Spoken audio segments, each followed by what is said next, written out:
Our Mother of Mercy Catholic Church is significant not only to Fort Worth in general, but to the black community specifically, since it provided a place of worship for black Catholics and also a school where black students could get a quality private education.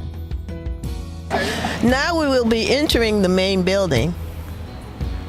Now we're entering this historic building, which was built in 1929 by Father Dennis, who was a Josephite priest whose mission was to administer to African Americans. In 1955, the Second Cumberland Presbyterian Church bought the church and parsonage. Now I'd like to introduce to you one of our elders, Elder Rolla. When I came to the church in 1975, I felt like this was an up and growing church. The neighborhood was really great. There were a lot of people in this neighborhood. There were people in the church that I felt like I really wanted to get to know and to be here at this church. Do you remember when Reverend Gant used to go pick up the children in the neighborhood? Oh yeah, I remember it when he always bought 9-passenger station wagons just so he could go around to the whole town and pick up all the children to bring them to Sunday school and church, take them home.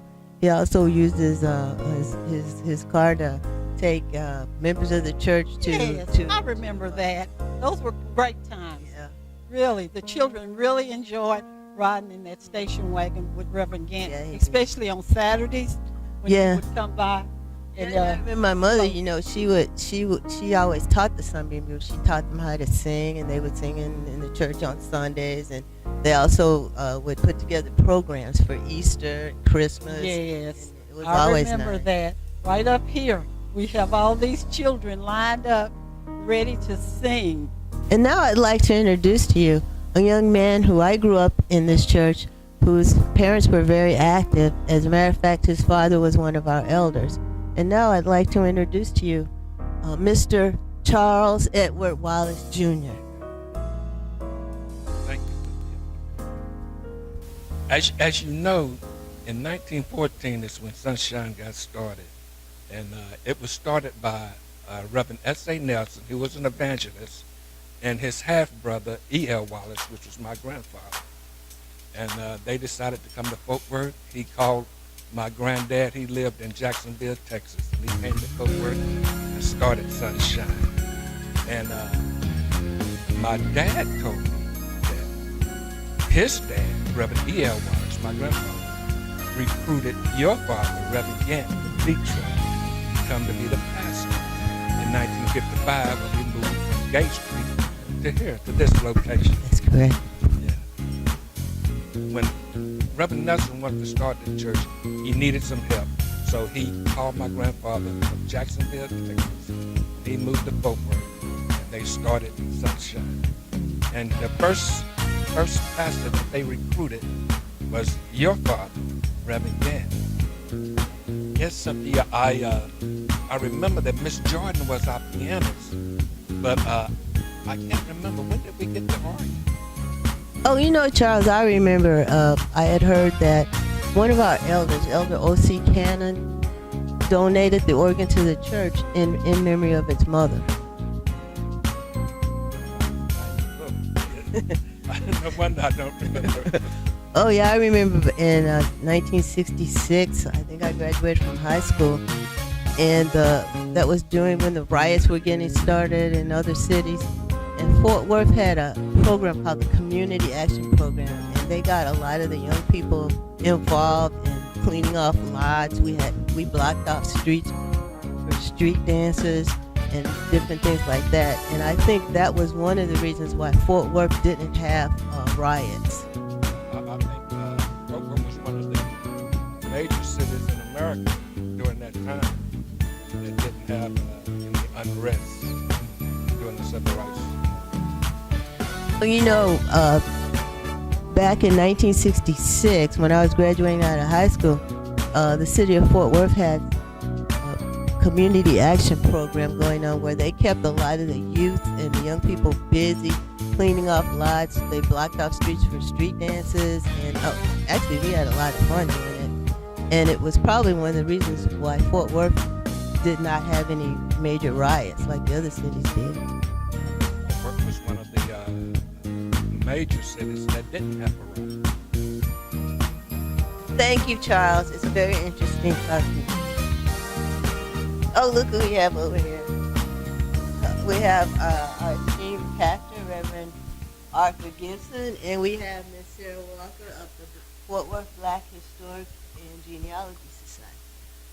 Hello. Hello. How you doing, Reverend I'm Gibson? doing great.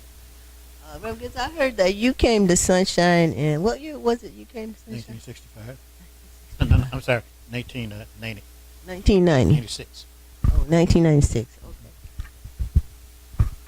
The question I would ask him is, what did you expect before having been invited to become pastor of this church?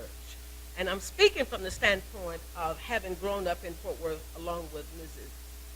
Gant and the other members of this church. The building itself is in fine shape, but it needs a whole lot of work on it.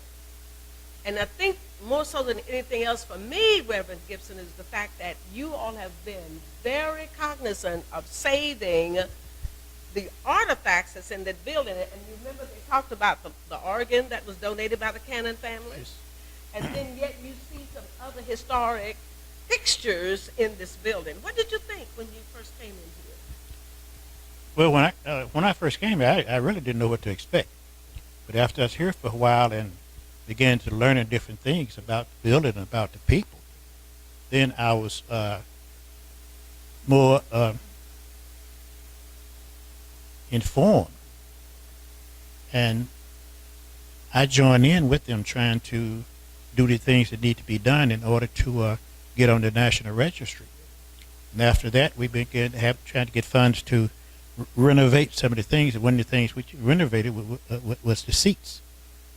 Well, the good part about this, Reverend Gibson, is the fact that our Mother Mercy had already processed to the National Registry, and that was a good thing. That's the reason why you and the congregation are now inviting the general public, if you will, as well as former members to help save this building. When you look at the parsonage over there, you haven't grown up in it.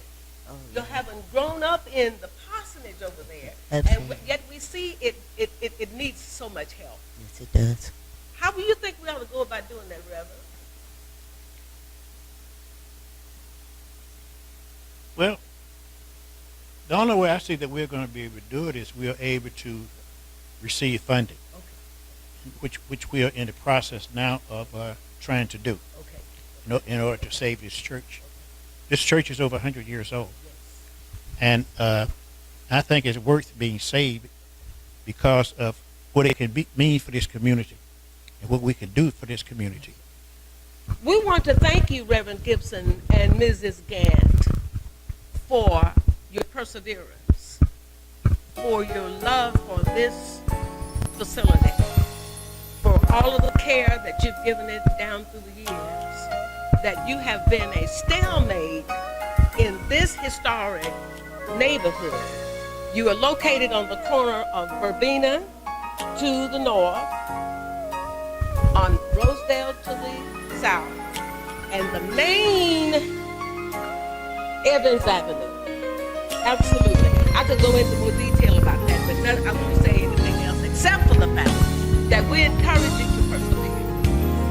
The general public needs to be aware that this facility has been here since 1929, and we cannot afford to let it fall down anymore. So we ask you to help us, help them save the structure.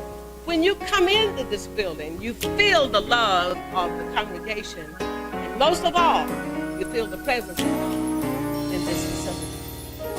Thank you so much for joining us, and if you want to send us money, do that. We encourage your prayers. We encourage you to talk to your elected officials. We need to save this facility that's named the what? Say that again. you for watching.